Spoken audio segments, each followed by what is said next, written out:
Welcome to the Shreveport Connection with Tommy. This video is on your Monday Night Raw results along with Superstars results, and here we go. Thanks to Will Pruitt, who sent in the following results from the Raw in Anaheim, California. We also sent updates on the Superstars taping along with pre-Raw notes. The upper deck was halfway tarped off, but it's a pretty good showing for Anaheim, especially the night after a big show that was only an hour away, such as SummerSlam, promoting his recently released autobiography, Wrestling with the Devil, the true story of world champion professional wrestler, his reign, ruin, and redemption. Lex Luger appeared on Pro Wrestling Powerhouse Radio Tuesday night to discuss his career in professional wrestling industry. Highlights from the interview are as follows. On the Lex Express and Vince McMahon, I thought they were out of their minds. I was having fun being the narcissist with the mirrors and the pyro and the girls, and I got called into Vince McMahon's office off the road. We were traveling 300 days a year then in Stamford, Connecticut, and I thought, what did I do wrong? I thought I was getting called into the principal's office. He sat down with me and laid the whole thing out. Storyline and all. The slam of the USS.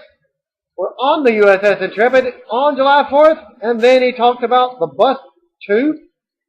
He laid it all out for SummerSlam, and I thought he was out of his rabid mind. But he was absolutely on the spot. He truly is a marketing genius. And then he spoke about his relationship with Randy Macho Man Savage. Ooh, yeah! Contrary to what a lot of people probably think or might assume, behind the scenes we were always very good friends. Traveled together for long periods of time.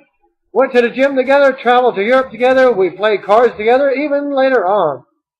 When I had a relationship with Miss Elizabeth, he'd already been divorced for so many years. He brought other women and valets to television, and I think he's one of the best performers ever, and I'd love to see him in the Hall of Fame. Other topics discussed included his introduction into the professional wrestling industry, weightlifting, advice, and possibly winning the WWF Championship. The advertised dark main event for Raw this past week with John Cena and Mark Henry teaming for the very first time ever to face the Shield in a handicap match. Well, did it happen? Because on Raw, what happened on Raw? WWE ring announcer Lillian Garcia turned 47 years old. She was born August the 19th, 1966. Former WWE wrestler Percy Watson, a.k.a. Nick McNeil, turned 32 years old. He was born August 19th, 1981. He worked in FCW and NXT from 2009 until he was released in May. He played in the NFL for the Packers and the Redskins. Tim Horner turned 54 years old. He was also born August 19th, 1959. Horner wrestled for Jim Crockett Promotions and teamed with the late Brad Armstrong as the Lightning Express. Longtime pro wrestler and trainer Tom Pritchard turned 54 on Sunday. He was born August 18th, 1959. He preceded Bill DeMott as the head trainer for WWE's developmental trainees. His brother, Bruce Pritchard, was a longtime WWE executive and was recently let go from his position in TNA. Tom currently blogs at drtompritchard.com. WWE developmental wrestler Paige, a.k.a. Saraya Jade Beavis, turned 21 years old on Saturday, August the 17th. She previously worked as Brittany Knight on the indie scene. Nature Boy Buddy Landell, a.k.a. William Ansor, turned 52 on Saturday, also August 17, 1961. Melissa Anderson, also known as Alyssa Flash, turned 31 on Saturday. She was born August 17, 1982. She worked as cheerleader Melissa and Raisha Saeed in TNA. Global Championship Wrestling is airing on ESPN Classic with a block that started at 8 a.m. Central Time and ran through 7 p.m. on one day earlier this week. the Classic UWF Wrestling Show aired at 9:30 p.m. on Central Airing Time on ESPN Classic with Bob Orton Jr. versus B. Brian Blair and Ivan Koloff versus David Sammartino. No other cards were announced. WWE Superstar taping. Tony Dalton and Alex Riley were on commentary. Match number 1, Kofi Kingston defeated JTG. A surprising good match, especially by JTG standards. Match number 2, Christian defeated Big E Langston. Christian won a fun match with the kill switch. And finally, Raw on the USA Network aired live from Anaheim, California at the Honda Center. SummerSlam recap. Focus on CM Punk versus Brock Lesnar and the WWE Championship situation with Triple H helping Randy Orton defeat Daniel Bryan to take the title. With Michael Cole, JBL, and Jerry Lawler on commentary. As we get the introduction of John Cena's music hitting, and with all smiles as he walked onto the stage, headed to the ring. Cena said it was early on the West Coast, but the crowd was still rowdy. He said he agreed with the fans that he absolutely disgusted by what happened at the end of Raw. At the end of the pay-per-view, the crowd blasted him with Cena's such chants as he thanked them for a warm Anaheim welcome. Then Cena recalled saying the next man to wear the WWE Championship would earn it. He said Daniel Bryan earned it. Cena thanked Bryan for bringing out the best in him and reminding him that WWE stars should not be judged based on race, creed, or appearance. They should be judged by their commitment to excellence in the ring. After holding up his freakish-looking elbow, Cena said it was told by the WWE medical staff that the fluid built up was due to a torn tricep. They told him to have surgery and to cancel SummerSlam match. Cena said he wasn't using the injury as an excuse because he was beaten by a better man. I can't put off my surgery any longer. Tonight I leave the WWE. As Cena said, some fans cheered and a orgasm chant with a yes came out. He told the fans he loved it and would miss it. Tonight I leave for 4 to 6 months to get myself healthy, as he added.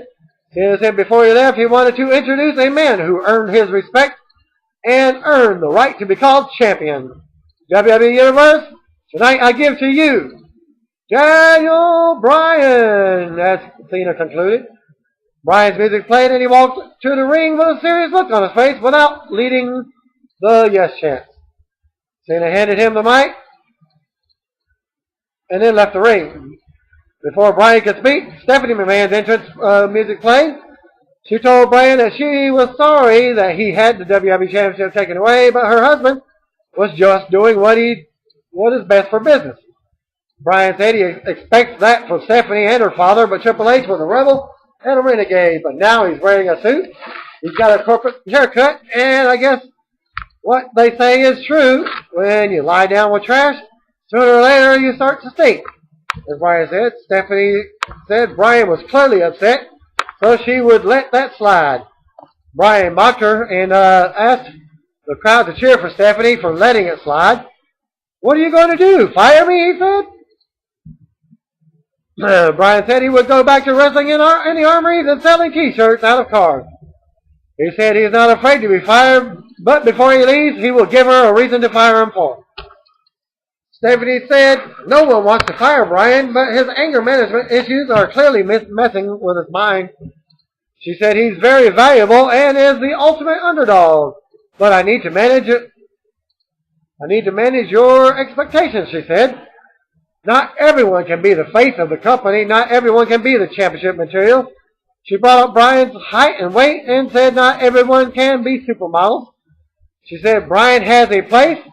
You might not be an A, but you are a B+, she said. Funny because you're starting to remind me of a word that starts with the letter B right now, as Bryan said. He said Stephanie was there to rationalize her husband's behavior, but he doesn't have to accept it. Bryan said he can be WWE champion, and he doesn't care what she thinks. Steph started to offer a suggestion when Bryan knocked the mic out of her hand. Stephanie grabbed a new mic from ringside and told him sternly to calm down. She said she would be wouldn't be intimidated by the likes of you. Stephanie called for security. A group of security guards walked out and she told them to escort Brian from the building. The live crowd started a live Daniel Bryan chant. Brian left the ring and looked at the security guards before walking towards the ramp. Brian stopped and shot a look at Stephanie, then led a no chant that the crowd eagerly chanted along with until he walked backstage. Then the chant was replaced by booking commercials. Cena deserves a ton of credit and respect for working with the softball of fluid on his elbow before heading off to get surgery. Stephanie was very good in that segment. I haven't liked most of her recent work, but I thought she nailed it there. The live crowd loved Brian and seemed to be hanging on every word. It's cool to see Brian take more of a serious approach now that he's been wronged. Then we get a graphic boasting that SummerSlam was the most socially active show on Sunday night. Finally, we get the first match. Cody Rhodes versus Damien Sandow. No televised ring entrance for either man. Cody caught Sandow with a missile drop kick, then clotheslined him over the top rope. Rhodes followed him with a out to ringside, and suplexed him on the floor before rolling him back inside and covering him for a 2 count. Sandow came back and shoved Rhodes through the ropes to the floor. Sandow maintained control heading into another commercial break. Sandow remained on the offense after the break, but Cody came back with a moonsault off the top rope. Lawler noted that Mr. Belding of Saved by the Bell fame was seated behind them. Cody set up for the crossroads, but Sandow slips out. Cody came back moments later with a beautiful disaster kick. In the end, Rhodes performed the sunset flip off the middle rope and pinned Sandow cleanly. And the match took 10 minutes 35 seconds. Figured they were going to even things up with a Sandow win here, but they're obviously telling a story with Rhodes beating Sandow. I really hope it doesn't result in Sandow putting his Money in the Bank contract on the line in a match. Backstage segment, a smiling Brad Maddox spoke about wrestlers who spoke out about Triple H. He quoted Dolph Ziggler saying he's never trusted him since he started working in WWE. Maddox said today wanted to give Ziggler a chance to show off in a 3-on-1 handicap match against the Shield. And yes, that was a interview that started off with Ziggler. And then Brad Maddox interfered. Renee Young, I believe, was in that interview as someone who didn't like the way that the spotlight was put on Triple H rather than Randy Orton and Daniel Bryan last night. From last Sunday, it's even tougher to get excited about Hunter's new role when they're resorting to the usual heel authority figure gimmicks on night 1. Justin Roberts introduces Paul Heyman, who was already standing in the ring with his left arm in a sling. Heyman said CM Punk was defeated by Brock Lesnar at SummerSlam. Heyman said he would be the first one to admit that Punk gave Lesnar all he could handle. Heyman questioned where they go from there. It's time to end this family feud, as Heyman said. I've been far more of a father figure to CM Punk than the man who sired him in Chicago. Heyman referred to the big brother Brock and said it was time for forgiveness. CM Punk, I forgive you, he said. As the fans booed, Heyman said that when Punk apologizes to him, he will take him back, for far better than anybody else, that you are far better with me than against me. Heyman said he and his prodigal son would reach heights even greater than before. CM Punk, I still love you, he said, and I am willing to put this behind us because, CM Punk, I will guide you back to the WWE Championship. I will take you to the main event of WrestleMania, and together, we will be the best in the world. Heyman placed the mic down in the middle of the ring. Then when they cut to backstage with Cameron and Naomi goofing around about the Bellas showing up and wished them good luck and said they hope they are more interesting on Raw than they were on the Total Divas. Coleslaw said Randy Orton would receive a championship coronation later in the show. Another good promo from Heyman with an unexpected plea to reunite with Punk. Meanwhile, it's hard to take the Bellas and the Funkadactyls bickering seriously when I watch them goofing off with a breast implant while watching Total Divas with the many replays on their program. Next up, we get AJ Lee and Layla versus Cameron and Naomi. Coleslaw said Lee became the first diva to top 1 million Twitter followers as Lee and Layla attacked the Funkadactyls before the match. Before the bell sounding. Before they get in the ring. Well, Lee worked over Naomi and tagged in Layla, who drop-kicked Cameron off the ring apron. However, Naomi rolled up Layla and pinned her for the win. And the match only took 2 minutes 15 seconds once the bell sounded. The shot aired of Dolph Ziggler walking backstage as Lawler and said Ziggler versus The Shield was coming up after the break. Via Star video aired when Coleslaw sets up footage that recapped the opening segment. Ring entrances for the handicap match took place. The Shield versus Dolph Ziggler in handicap match. Ziggler took punishment early but came back with a 5-minute mark and hit the Famouser on Roman Reigns. Ziggler cleared the other members from the ring. And then DDT'd Reigns and had him pinned, but Seth Rollins returned to break up the pinfall. Ziggler cleared Rollins to ringside, and he came up holding his knee the first time. And then Ziggler went for a splash in the corner, but Reigns speared him in midair and pinned him. They triple powerbomb Ziggler afterwards, ending that segment as they go to commercial. And the match only took 6 minutes 15 seconds. Rollins was able to stand up after the match, but he wasn't putting much weight on his left leg. In fact, he hopped around quite a bit and only contributed one arm to the triple powerbomb. He was able to leave through the crowd with his teammates. The match was certainly more entertaining than most handicap matches. Ring entrances took place for the next match, which is match number 4, World Heavyweight Champion Alberto Del Rio versus Sin Cara, which wasn't much of a match, a non-title match. Coleslaw noted that it was Raw episode number 1056. The announcers acknowledged Del Rio's face and insinuated that it occurred during a SummerSlam match without actually saying it. There were 2 small Mexican flags on each ring post. Coleslaw said Del Rio wants them there for all of his matches now. Sin Cara performed a suicide dive onto Del Rio at ringside early on. Sin Cara sat up and grabbed his left wrist, which was the ending of the match. As the referee stopped the match, Del Rio continued. The referee caught Botch Cara told the referee to come here, and he told her to stop the match. The referee gave the X sign.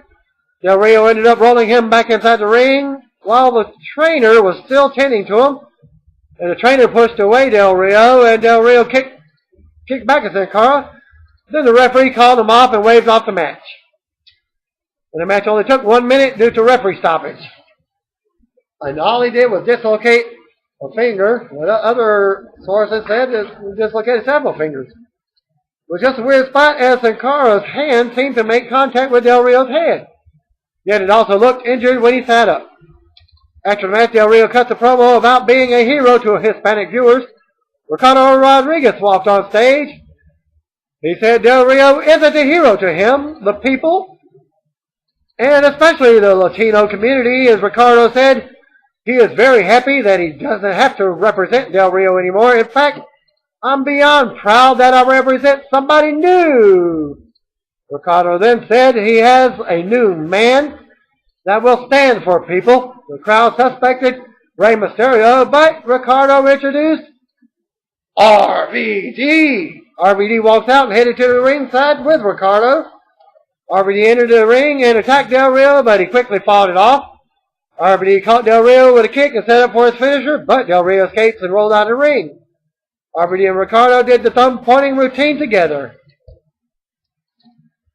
Well, that was an odd and unexpected pairing. I'm not really sure what the connection is for the RVD, really.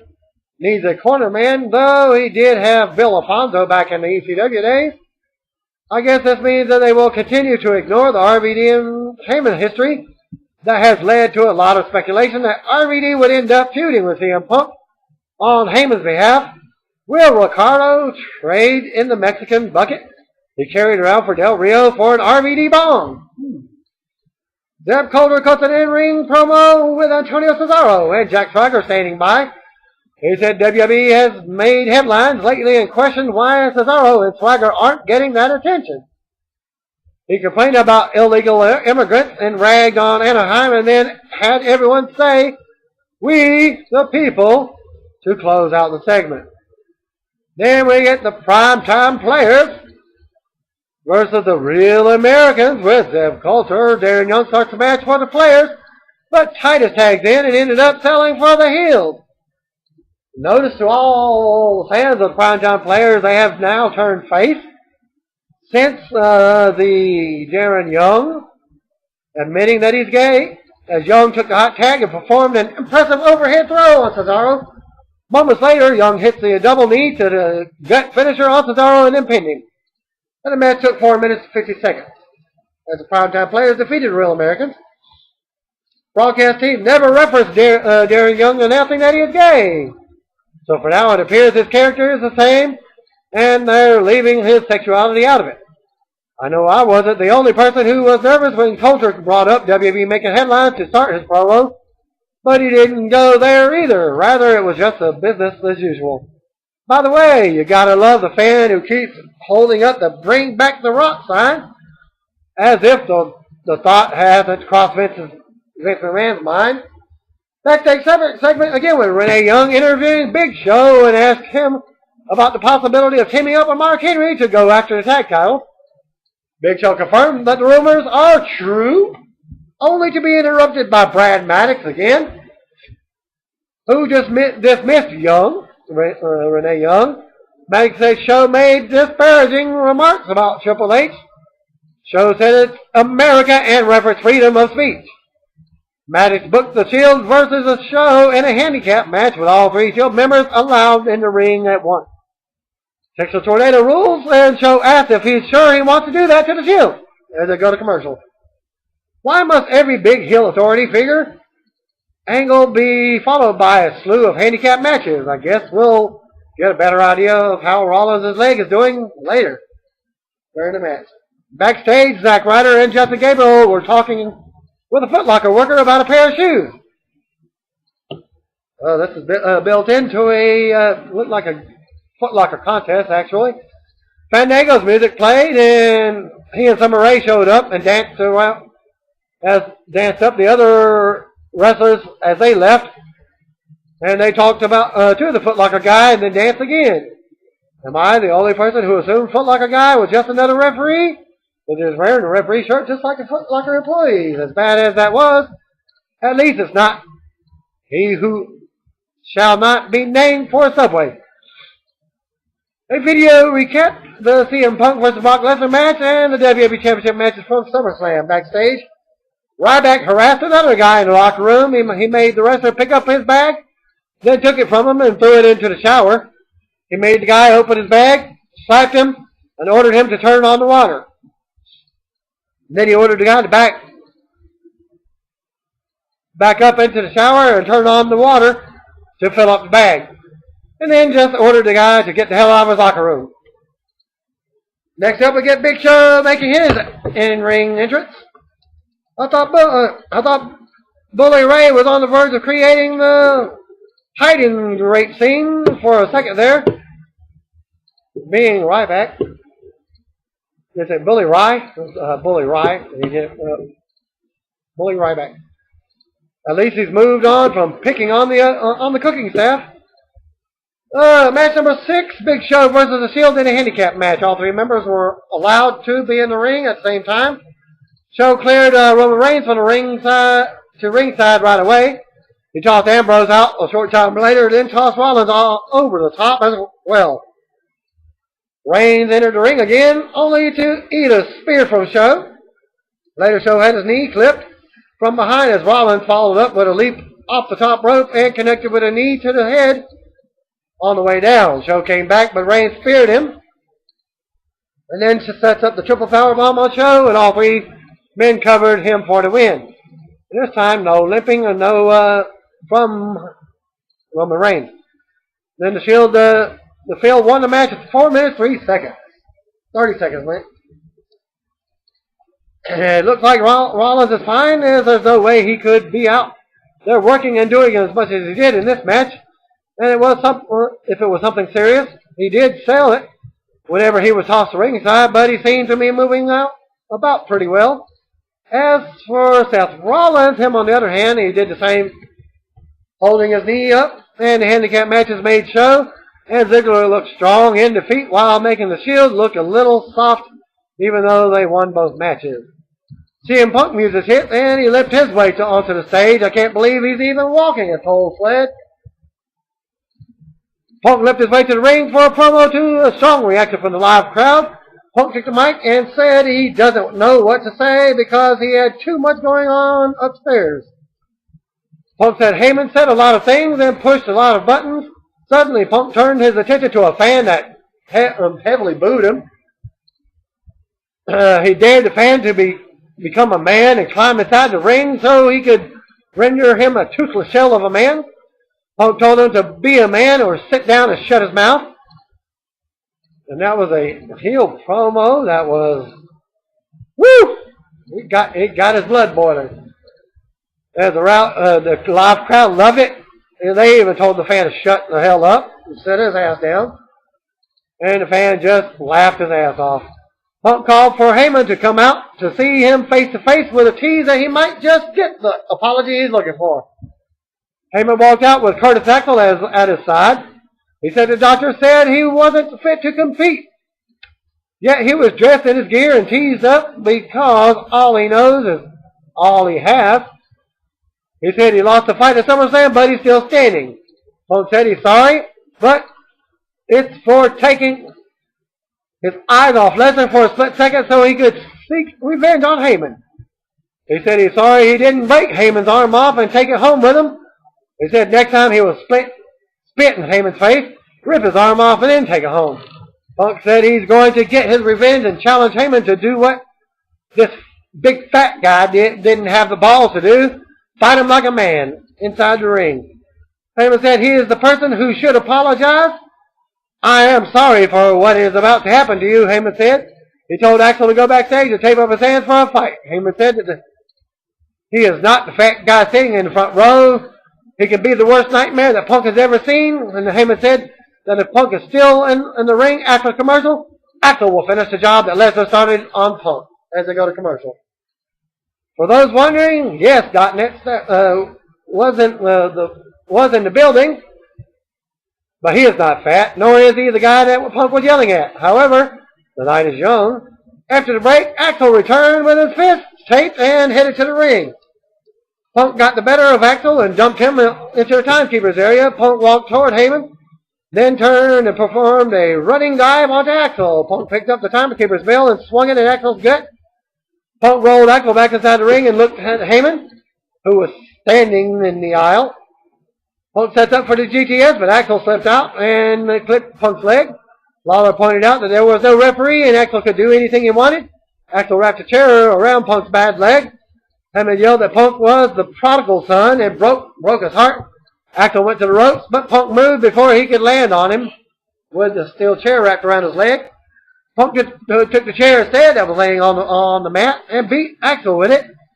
Hit him in the back. At ringside, Punk rammed Axel into the ring steps twice. Then performed the GTS on the steps rather than on his knee. And Punk gave Heyman a glare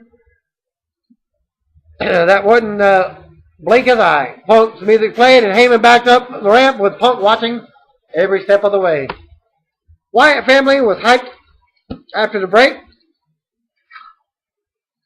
Very good intensity from Punk, though his promo on the fan was about as be a star worthy as Ryback beating up cooks and indie wrestlers. This would have packed more of a punch as Axel had been built up properly. He comes off like an undercard lackey despite holding the Intercontinental title. With Brock working limited dates, Heyman needs more clients. Luke Gallows, Matt Morgan, Brooke Hogan. Okay, maybe not the last one. Match number 7, Bray Wyatt with Luke Harper and Eric Rowan at ringside with him versus R-Truth. Well, Truth caught Wyatt with a kick early, but Wyatt caught him with a running tackle. Witness the new face of fear. Wyatt yelled. He delivered his kiss and finisher for the win in a quick match of 1 minute 35 seconds on R-Truth. Then they go to commercial.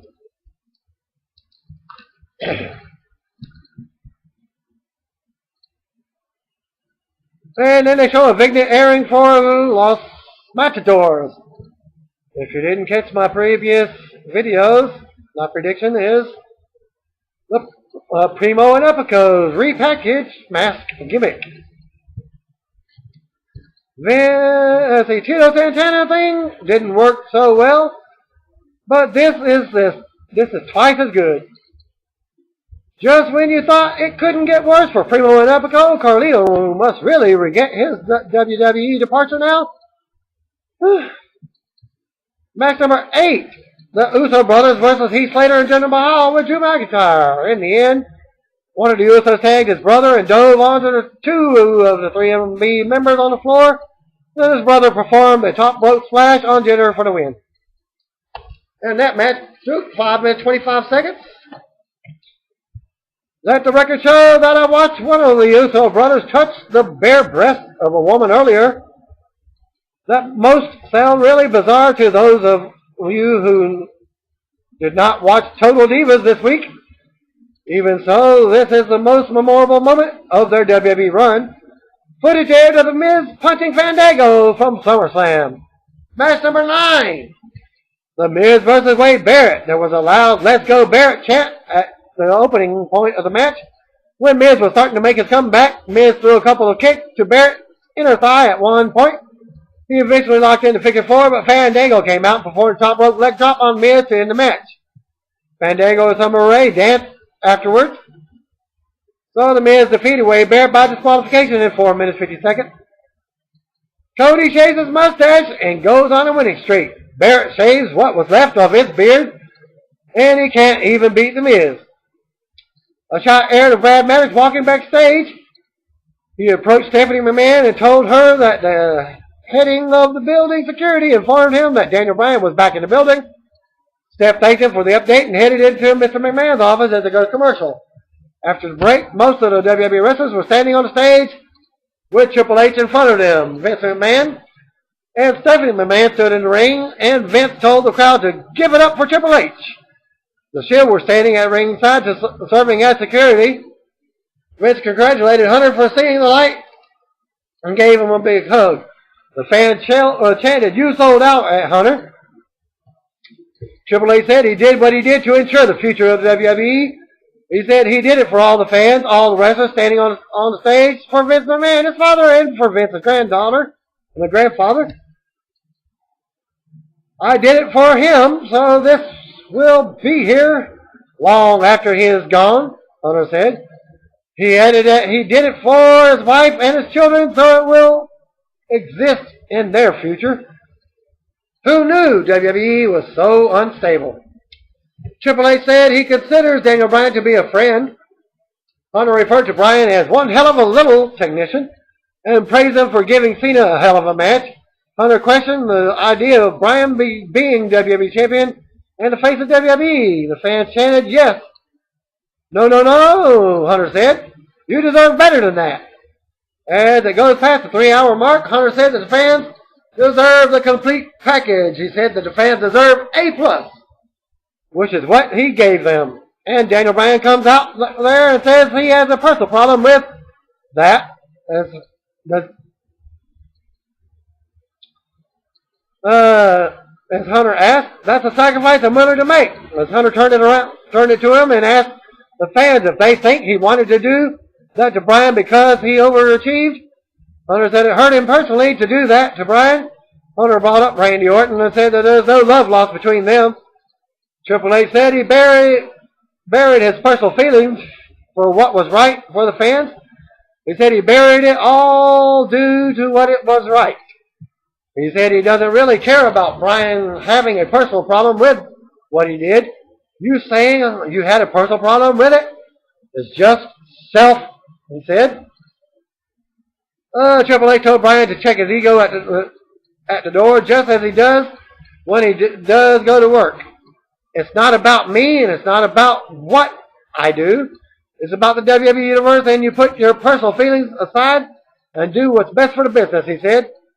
Hunter said he would put aside his personal feelings one more time He introduced Randy Orton as the future face of WWE. And the coal has become the diamond. Randy Orton's music played, and he walked between the wrestlers on the stage and stopped to glare at them for a moment. Before walking to the ring, Randy entered the ring and shook hands with Vincent Hunter. He offered a handshake to Stephanie, but she gave him a hug instead. I told you so, Orton started.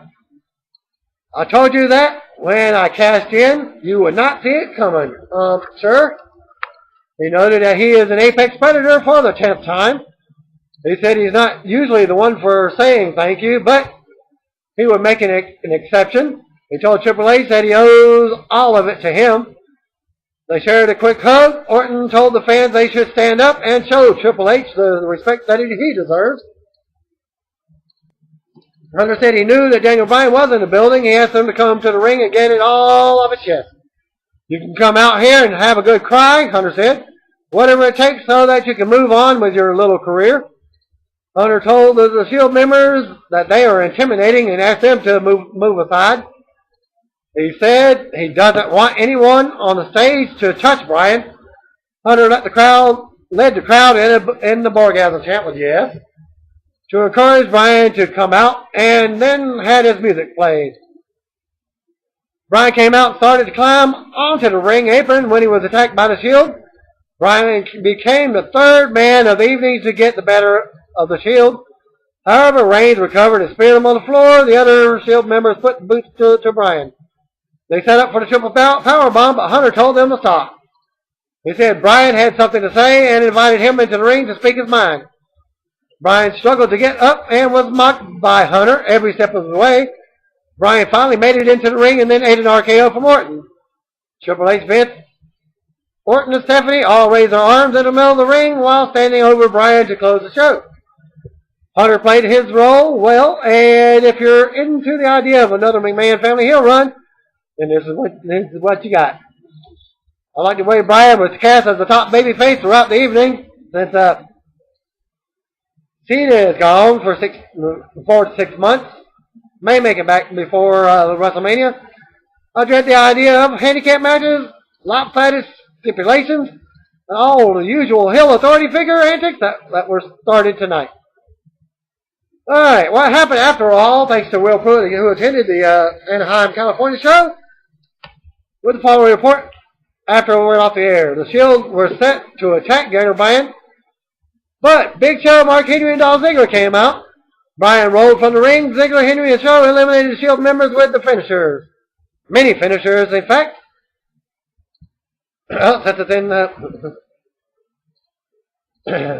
California, it's like Beverly Hillbillies. Movie stars. Bryan got up, led the yes chance, and kicked Roman Reigns. He did the yes thing to close the show. All 4 baby faces went to the corners in with the yes chance with the crowd. Bryan gave some high fives at ringside and then closed the show like the head babyface would do. And then Justin Roberts thanked everyone to close the show. And here's my choice again of the identity of the Los Matadors as they did the segment this week. Rosa Mendez will not be a part of Epico and Primo's new repackaged Los Matadors. Mascarita Dorado, who signed with WWE earlier this year, is penciled in to join the group at a later date.